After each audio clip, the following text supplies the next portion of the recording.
Finally tonight, Ben Franklin used a kite to harness electricity from a storm. But were kites used by the ancient Egyptians to build their massive pyramids? ABC's David Wright reports a research team at Caltech thinks they may have. It's one of the world's greatest mysteries, as vexing as the riddle of the Sphinx. How did the ancient Egyptians build the pyramids? The truth is, no one really knows. But amateur Egyptologist Maureen Clemmons had an idea. If you look at the top center of every monument, it's a set of wings. I think the Egyptians have been trying to tell us in pictures for 3,000 years this is how you build a pyramid. Her theory, harnessing the desert wind using kites to lift the stones. She got a team of aeronautic engineers from Caltech to help her test it. At the beginning, we were ourselves very critical of her ideas. But then when we start to think more about it, then we say, well, why not? Let's try it. The engineers worked out the math and designed a system of nylon ropes and pulleys. Each pulley quadruples the amount of weight a single kite can pull.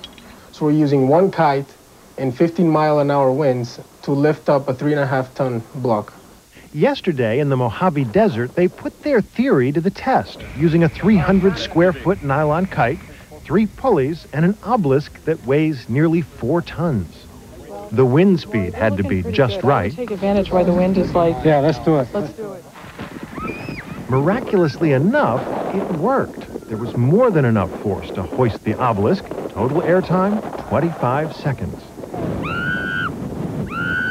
But the fact that it can be done doesn't necessarily mean that's how the ancient Egyptians did it. But there's absolutely no evidence for kites in ancient Egypt. There's no evidence for pulleys as we know them today. Egyptologist Carol Redmount says the historical evidence still points to the Charlton Heston method. There are 2,000 slaves on the ropes. But the Caltech group will have none of that. All I can remember from history class was the Egyptians drank beer for breakfast, lunch, and dinner. And having been someone who's done field research on drinking beer, I know after I've had 2 beers and it's really hot, I'm not pushing or pulling anything. Now the team plans to lift a 10-ton obelisk. That's half the size of just one stone from the ancient pyramids. David Wright, ABC News, Palmdale, California. I don't know. That's our report.